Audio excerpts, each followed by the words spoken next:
الفرقان الحميد يا أيها الذين آمنوا قوا أنفسكم وأهليكم نارا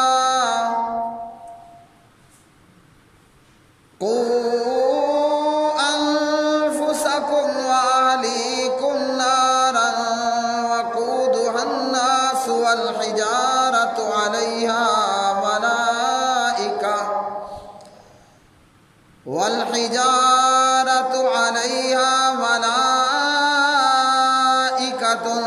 غلاظ شداد لا يعصون الله ما أمرهم ويفعلون ما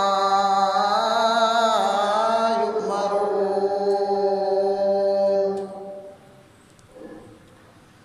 ہر قسم کی حمد و ثنا اللہ خالق و مالک کے لیے، بے شمار درود و سلام نبی مکرم رسول معظم محمد مصطفیٰ احمد مجتبیٰ جناب محمد الرسول اللہ صلی اللہ علیہ وآلہ وسلم کی مبارک ذات پہ۔ قرآن مجید فرقان حمید سورۃ التحریم، اللہ سبحانہ و تعالی فرماتے ہیں، اے وہ لوگوں جو ایمان لائے ہو، اپنے آپ کو بھی اور اپنے اہل کو بھی آگ سے بچاؤ، خود کو بھی اور اپنے اہل و عیال کو آگ سے بچاؤ، وہ آگ کے جس کا ایندھن لوگ اور پتھر ہوں گے، یعنی جہنم کی آگ کو انسانوں اور پتھروں کے ساتھ بھڑکایا جائے گا، اور اس جہنم پر موجود فرشتے اور دروغہ جہنم، یہ فرشتے، یہ ملائکہ کسی قسم کی کوئی نرمی کرنے والے بھی نہیں ہوں گے، بلکہ انتہائی سخت، اور اللہ کے فرشتے اور ملائکہ وہ اللہ سبحانہ و تعالیٰ کی نافرمانی نہیں کرتے، اللہ پروردگار کی طرف سے جو ان کو حکم ملتا ہے ملائکہ اس حکم پر عمل پیرا ہوتے ہیں۔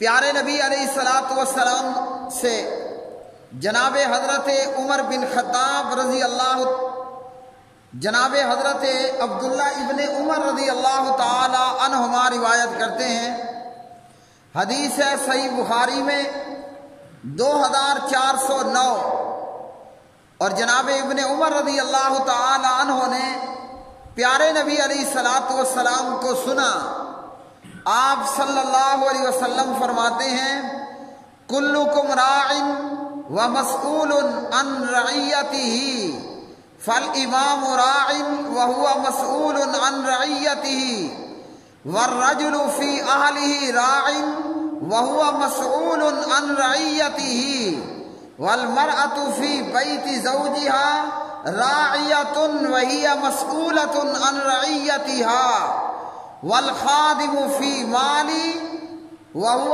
مسئول عن رعیتہ قال فسمعت هؤلاء من رسول اللہ صلی اللہ علیہ وسلم وأحسب النبي صلی اللہ علیہ وسلم قال والرجل فی مال ابیہ راع وهو مسئول عن رعیتہ فَكُلُّكُمْ رَاعٍ وَكُلُّكُمْ مَسْئُولٌ عَنْ رَعِيَّتِهِ۔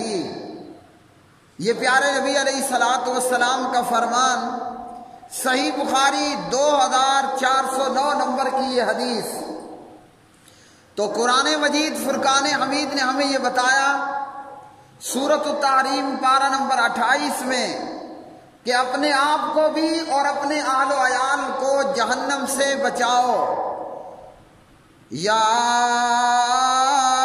ایھا الذین آمنوا قوا انفسکم واہلیکم نارا وقودها الناس والحجارة علیہا ملائکۃ غلاظ شداد والحجارۃ علیہا ملائکۃ غلاظ شداد لا یعصون اللہ ما امرہم ویفعلون ما یؤمرون۔ اور قرآن مجید کی آیت کے بعد پیارے نبی صلی اللہ علیہ وسلم کا فرمان، آپ صلی اللہ علیہ وسلم فرماتے ہیں تم میں سے ہر شخص نگران ہے اور اس سے اس کی رعایا کے متعلق باز پرس ہوگی۔ ہر شخص تم میں سے نگران ہے اور اس سے اس کی رعایا کے متعلق باز پرس ہوگی، مطلب ہر بندہ اپنی جگہ پر وزیر اعظم ہے اور ہر بندے سے اس کی رعایت کے متعلق، اس کی رعایا کے متعلق سوال ہوگا، پوچھا جائے گا۔ اب یہ حدیث بیان کر کے پیارے نبی علیہ الصلوۃ والسلام نے ہمیں بتا دیا کہ اپنی ذمہ داریوں کو سمجھو اور اپنی ذمہ داریوں کو نبھاؤ۔ ہو سکتا تھا کل کہنے والا کوئی کہتا کہ میری کیا ذمہ داری ہے اگر کوئی دن دہاڑے ظلم و تشدد کا شکار ہوتے ہوئے مر گیا یا مار دیا گیا۔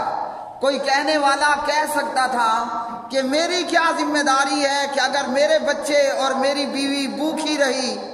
کوئی کہہ سکتا تھا کہ میری کیا ذمہ داری ہے کہ میری بیوی اگر بدکارہ تھی اور برائی کرنے والی تھی۔ اسی طرح کل قیامت کے دن کوئی کہہ سکتا تھا کہ میری کیا ذمہ داری ہے کہ 73 اور 80 کے قریب جو ہے وہ لوگ ٹرین کے حادثے میں جل گئے، میں اس کا ذمہ دار کیوں ہوں؟ کیا میں ٹرین کا ڈرائیور تھا؟ تو پیارے نبی علیہ السلام کا یہ فرمان صحیح بخاری میں، میرے بھائیوں یہ سمجھ لیجئے، اللہ کا قرآن اور نبی علیہ السلام کا فرمان یہ ہر موقع پر ہماری رہنمائی کرتا ہے، دین کے معاملات میں بھی اور دنیا کے معاملات میں بھی، غمی کے اندر بھی اور خوشی کے اندر بھی اللہ کا قرآن ہماری رہنمائی کرتا ہے۔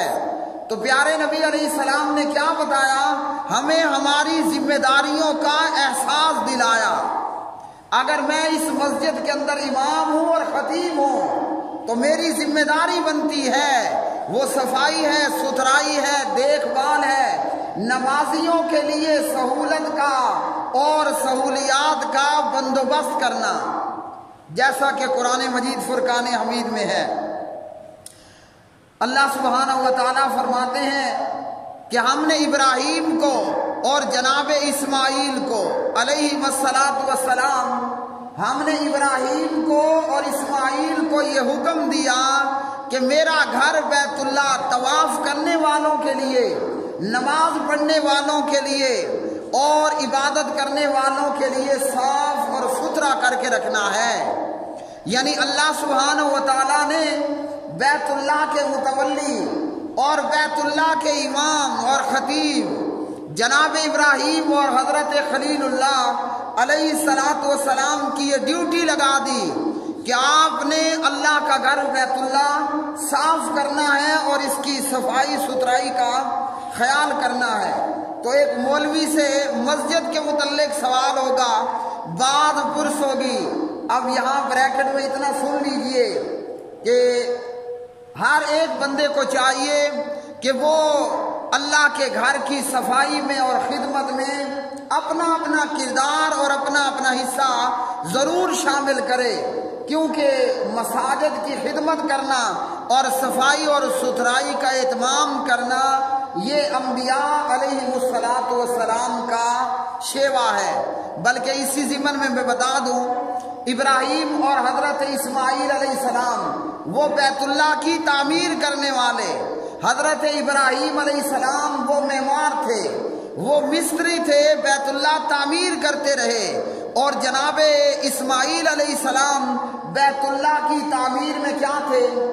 مزدور تھے، پتھر اٹھا اٹھا کر لاتے اور اوپر موجود معمار کو اور مستری کو پتھر پکڑاتے۔ اس کے بعد نیچے آئیے، جناب حضور نبی کریم حضرت محمد رسول اللہ صلی اللہ علیہ وسلم مسجد نبوی تعمیر ہو رہی ہے اور پیارے نبی علیہ الصلوۃ والسلام بھی مسجد نبوی کی تعمیر میں اور مزدوری میں اپنا حصہ ڈال رہے ہیں اور باقاعدہ مسجد کی تعمیر میں جسمانی طور پر حصہ لیتے ہیں۔ لیکن بہت سے لوگ اپنا اپنا نصیب ہے کہ جس کو اس کام کی طرف اللہ سبحانہ و تعالیٰ کی طرف سے توفیق ہو اور ہدایت ہو جائے۔ دنیا کے کاموں میں بہت خرچ کرنا، لیکن مسجد کے کام میں خرچ کرتے ہوئے جیب میں بچھو پڑ جاتا ہے۔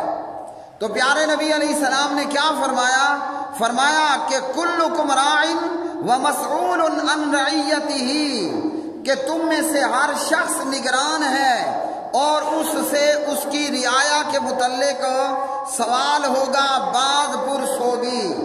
اب نبی علیہ السلام کیا فرماتے ہیں؟ پیارے نبی علیہ السلام فرماتے ہیں فالامام راع وهو مسئول عن رعیتہ، فرمایا کہ حاکم وقت نگران ہے، وقت کا صدر مملکت، وقت کا وزیر اعظم، وقت کا وزیر اعلیٰ، وقت کا MNA MPA ناظم، یہ تمام کے تمام نیچے تک چلے آئیے۔ آپ صلی اللہ علیہ وسلم فرماتے ہیں، یہ میرے الفاظ نہیں، حضور نبی کریم علیہ السلام کے الفاظ ہیں۔ فرمایا فالامام راع وهو مسئول عن رعیتہ، کہ وقت کا حکمران وہ نگران ہے اپنی رعایا کا اور اس سے اس کی رعایا کے متعلق سوال ہوگا۔ وزیر اعظم سے، وزیر اعلیٰ سے، MNA سے، MPA سے، ناظم سے، ان سے کیا ہوگا؟ قیامت کے دن ان کی رعایا کے متعلق سوال ہوگا۔ اگر کوئی کہیں گولیوں سے بھون دیا جاتا ہے، اگر کوئی ٹرین کے حادثے میں شہید ہو جاتا ہے، تو کل قیامت کے دن ذمہ دار سے سوال ہوگا۔ اللہ تعالیٰ نے پوچھنا ہے اور اس کا حساب لینا ہے۔ آج جو وزیر اعظم ہے، کل قیامت کے دن اللہ ان شہید ہونے والوں کے متعلق اس وزیر اعظم کو کھڑا کرے گا اور سوال کرے گا اور پوچھے گا۔ کل قیامت کا دن ہوگا، کل قیامت کا دن ہوگا۔ اللہ سبحانہ و تعالیٰ نے وزیر ریلوے کو کھڑا کرنا ہے اور ٹرین حادثے میں شہید ہونے والوں کے متعلق سوال ہوگا۔ دنیا والوں کو تو ہم بے وقوف بنا لیں گے، دنیا والوں کو تو ہم جناب چونا لگا لیں گے، دنیا والوں کو بے وقوف بھی بنا لیں گے، چونا بھی لگا لیں گے، بدھو بھی بنا لیں گے، لیکن کل قیامت کے دن ایسا نہیں ہونے والا۔ دنیا والوں پر ہم اپنی حکومت اور اپنے دبدبے کی بنیاد پر جناب پریشر پیدا کر دیں گے، لیکن کل قیامت کے دن اللہ کے ہاں یہ عذر نہیں چلنا کہ 70-80 بندہ شہید ہو گیا اور الزام بھی انہی پہ در دیا کہ تبلیغیوں کا سلنڈر پھٹا اور یہ لوگ اور یہ حادثہ پیش آیا۔ اللہ کے ہاں نہ کسی کی چال بازیاں چلیں گی، نہ چلاکیاں چلیں گی۔ اللہ نے قیامت کے دن ہر ذمہ دار کو اور ہر نگران کو کھڑا کرنا ہے اور اللہ نے پوچھنا ہے، ہاں تو بتا کہ یہ اتنے سارے لوگ مارے گئے یا بھوکے رہ گئے یا اتنے لوگ ہلاک ہوئے، چاہے یہ مرنے والے ماڈل ٹاؤن کے لوگ ہوں یا یہ مرنے والے ہلاک ہونے والے وہ ساہیوال کے لوگ ہوں یا یہ شہید ہونے والے ٹرین حادثے میں شہید ہونے والے مسلمان ہوں۔ اللہ کے رسول فرماتے ہیں فالامام راع وهو مسئول عن رعیتہ۔ آج اگر وزیر اعظم یہ کہے، وزیر ریلوے یہ کہے کہ ہم کیوں ذمہ دار ہیں، تو پیارے نبی علیہ السلام نے بتا دیا، بلکہ ہمارے وزیر اعظم کے سابقہ بیانات کے مطابق حدیث تو ہے ہی ہے نا، اللہ کے رسول کا فرمان تو ہے ہی ہے، دنیا کا رول بھی یہی ہے کہ اگر ملک میں کوئی خرابی ہو، محکمے میں کوئی خرابی ہو، تو جو نگران ہوتا ہے، جو ذمہ دار ہوتا ہے، جو مسئول ہوتا ہے، وہ کیا کرتا ہے؟ وہ استعفیٰ دے دیتا ہے۔ تو پیارے نبی علیہ السلام نے فرمایا فالامام راع وهو مسئول عن رعیتہ، امام جو ہے وہ نگران ہے، حاکم وقت وہ نگران ہے اور اس سے اس کی رعایا کے متعلق باز پرس ہوگی۔ آگے پیارے نبی علیہ السلام فرماتے ہیں والرجل فی اہلہ راع وهو مسئول عن رعیتہ، وزیر اعظم اور وزیر ریلوے کے بعد اللہ کے رسول فرماتے ہیں آدمی اپنے گھر میں نگران ہے۔ میں اپنے گھر میں نگران ہوں، اپنے گھر کا میں صدر مملکت ہوں۔ اور پیارے نبی علیہ السلام فرماتے ہیں آدمی اپنے گھر میں نگران ہے، اس سے اس کے اہل خانہ کے متعلق سوال ہوگا۔ ایک عام آدمی سے اس کی بیوی، اس کے بچوں کے متعلق سوال ہوگا، چاہے وہ کھانے پینے کے حوالے سے ہو، امن و امان کے حوالے سے ہو، سہولیات فراہم کرنے کے حوالے سے ہو۔ معاشرے میں کئی لوگوں کی یہ عادت ہوتی ہے، شادی کر لی، نہ بچوں اور بیویوں کے اخراجات کی پرواہ، نہ گھریلو ذمہ داریوں کا احساس۔ تو پیارے نبی علیہ السلام فرماتے ہیں کل قیامت کا دن ہوگا، آدمی سے اس کے اہل خانہ کے متعلق، اس کے اہل و عیال کے متعلق پوچھا جائے گا، سوال کیا جائے گا۔ اور اسی طرح نبی علیہ السلام نے فرمایا وَالْمَرْأَةُ فِي بَيْتِ زَوْجِهَا رَاعِيَةٌ وَهِيَ مَسْئُولَةٌ عَنْ رَعِيَّتِهَا، عورت اپنے گھر میں وہ نگران ہے، حکومت رکھتی ہے۔ یعنی دوسرے لفظوں میں ہم کہیں کہ ہمارے گھر کے اندر میں صدر ہوں اور بیگم ہماری کون ہے؟ وزیر اعظم ہے۔ تو گھر کی وزیر اعظم، خاتون خانہ، وہ اپنے گھر میں نگران ہے، اور کل قیامت کے دن اس سے اس کی رعیت کے متعلق سوال ہوگا کہ خامن کا مال کیا کیا تھا، بچوں کی تربیت کس طریقے پر کی تھی، اور اب خامن کے مال اور اس کی عزت یعنی اپنی جسمانی عزت کی حفاظت کس قدر کی تھی۔ اور اسی طرح پیارے نبی علیہ الصلوۃ والسلام فرماتے ہیں والخادم فی مال سیدہ، یعنی خادم بھی، نوکر بھی اپنے سردار اور اپنے مالک کے مال میں نگران ہے، وہو مسئول عن رعیتہ، اور کل قیامت کے دن اس سے اس کے متعلق سوال ہوگا۔ دکاندار ہو یا فیکٹری دار ہو یا کارخانہ دار ہو، کل قیامت کے دن اس کارخانے اور دکان اور فیکٹری میں کام کرنے والے منشی سے اور نوکروں سے اللہ سبحانہ و تعالیٰ کل قیامت کے دن سوال کرے گا اور پوچھے گا کہ نوکر چاکر نے اور منشی نے اپنے مالک کا اس کی پیٹھ پیچھے برا کیا یا اچھا کیا۔ جبکہ یہاں کیا ہوتا ہے، مالک غائب تو کام کے اندر بھی گڑبڑی، اور سمجھتے یہ ہیں کہ کوئی دیکھ رہا ہے، تو اللہ سبحانہ و تعالیٰ وہ دیکھنے والا ہے، اور کل قیامت کے دن خادم سے اور نوکر سے اس کے آقا کے مال کے متعلق سوال ہوگا اور باز پرس ہوگی۔ راوی حدیث حضرت عبداللہ ابن عمر رضی اللہ تعالی عنہما فرماتے ہیں کہ میں نے رسول اللہ صلی اللہ علیہ وسلم سے یہ بھی سنا تھا کہ میرا خیال ہے کہ نبی علیہ السلام نے یہ بھی فرمایا وَالرَّجُلُ فِي مَالِ أَبِيهِ رَاعٍ وَهُوَ مَسْئُولٌ عَنْ رَعِيَّتِهِ، بیٹا اپنے باپ کے مال میں اختیار رکھتا ہے، نگران ہے، اور کل اس سے بھی اس ذمہ داری کے متعلق سوال ہوگا اور پوچھا جائے گا۔ اور فرمایا فَكُلُّكُمْ رَاعٍ وَكُلُّكُمْ مَسْئُولٌ عَنْ رَعِيَّتِهِ، کہ تم میں سے ہر ایک نگران ہے اور ہر ایک سے اس کی رعایت کے متعلق سوال ہوگا، باز پرس ہوگا۔ اور قرآن مجید فرقان حمید نے ہمیں کیا بتایا، یا ایھا الذین آمنوا قوا انفسکم واہلیکم نارا وقودها الناس والحجارة علیہا ملائکۃ غلاظ شداد لا یعصون اللہ ما امرهم ویفعلون ما یؤمرون۔ یہ نہیں فرمایا کہ خود اپنے آپ کو جہنم سے بچاؤ، حاکم وقت کا یہ کام ہے کہ وہ خود بھی جہنم سے بچے اور اپنی رعایا کو بھی بچائے۔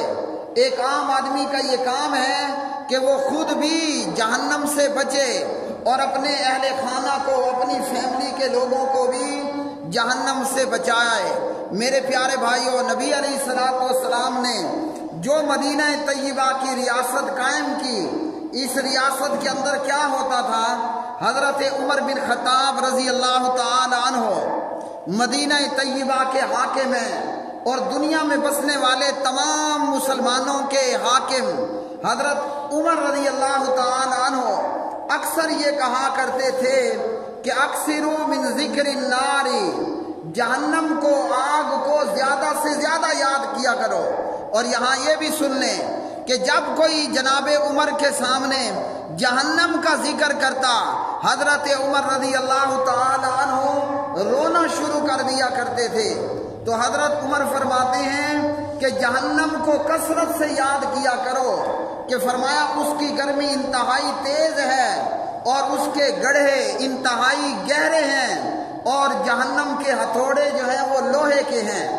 ایک دیہاتی شخص مدینے کی ریاست کے حاکم حضرت عمر بن خطاب رضی اللہ تعالی عنہ کے پاس آتا ہے۔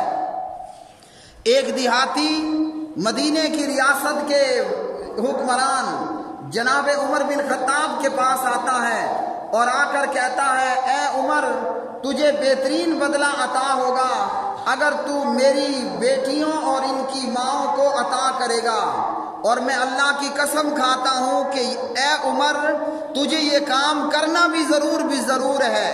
حضرت عمر فرماتے ہیں، اگر میں نہ کروں تو پھر؟ کہا کہ اگر تو نے میری مدد نہ کی اور میری فریاد کو پورا نہ کیا تو تو پھر اپنے انجام کو پہنچ جائے گا۔ تو جناب حضرت عمر رضی اللہ تعالی عنہ کو اس دیہاتی نے کہا کہ اے عمر، قیامت کے دن اللہ تجھ سے میرے بارے میں ضرور سوال کرے گا۔ اے عمر، قیامت کے دن اللہ تجھ سے میرے بارے میں ضرور جو ہے وہ سوال کرے گا۔ اور دیکھیے نبی علیہ السلام کا فرمان بھی یہی ہے کہ فَالْإِمَامُ رَاعٍ وَهُوَ مَسْئُولٌ عَنْ رَعِيَّتِهِ، حاکم وقت سے اس کی رعایا کے متعلق سوال ہوگا۔ حضرت عمر نے جب یہ سنا تو زاروں قطار رونے لگے اور اپنے خادم کو اور غلام کو حکم دیا کہ میں نے یہ جو قمیض پہن رکھی ہے، یہ قمیض اس دیہاتی کے حوالے کر دو کہ آج میں اسی مال کا مالک ہوں، اس کے علاوہ میرے پاس کچھ نہیں ہے۔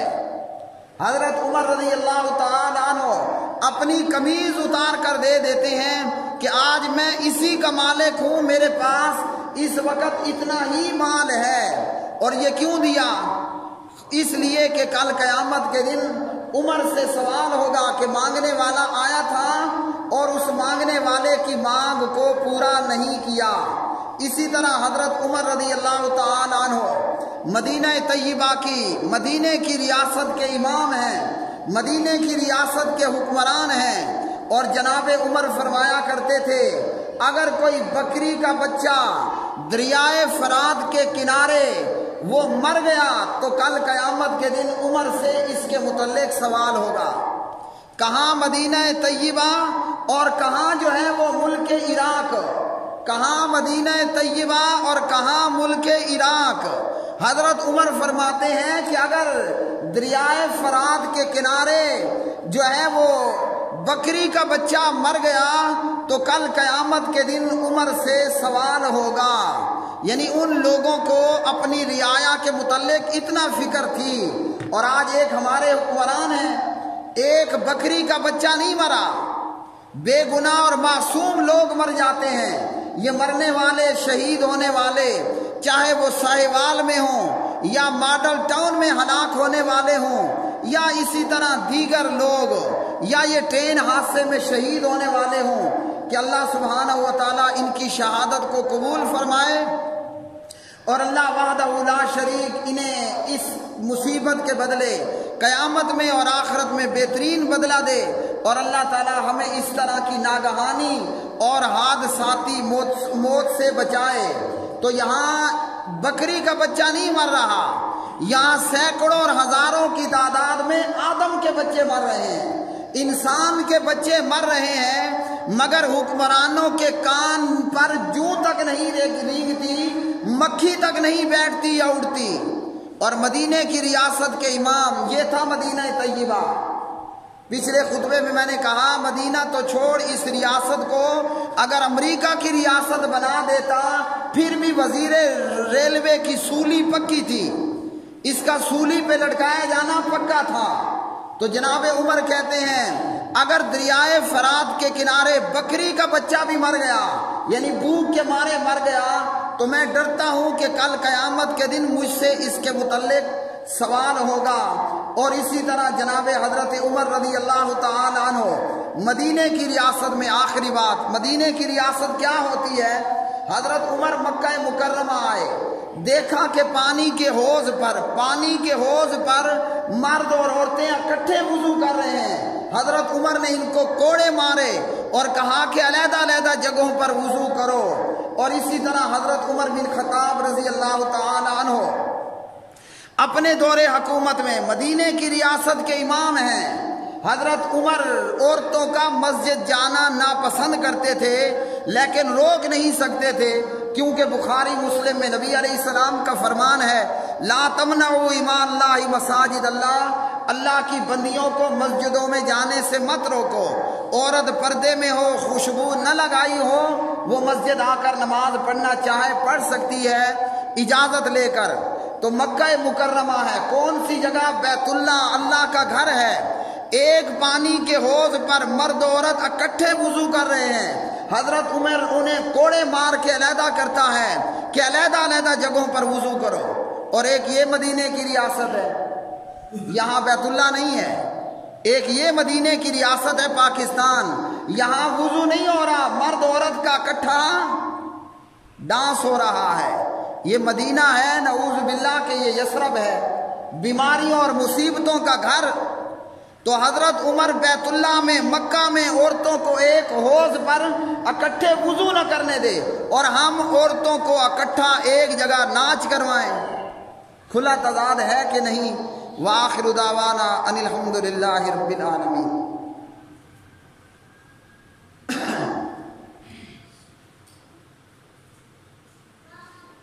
ان الحمد للہ نحمده ونستعینه ونستغفره ونعوذ باللہ من شرور انفسنا ومن سیئات اعمالنا من يهده الله فلا مضل له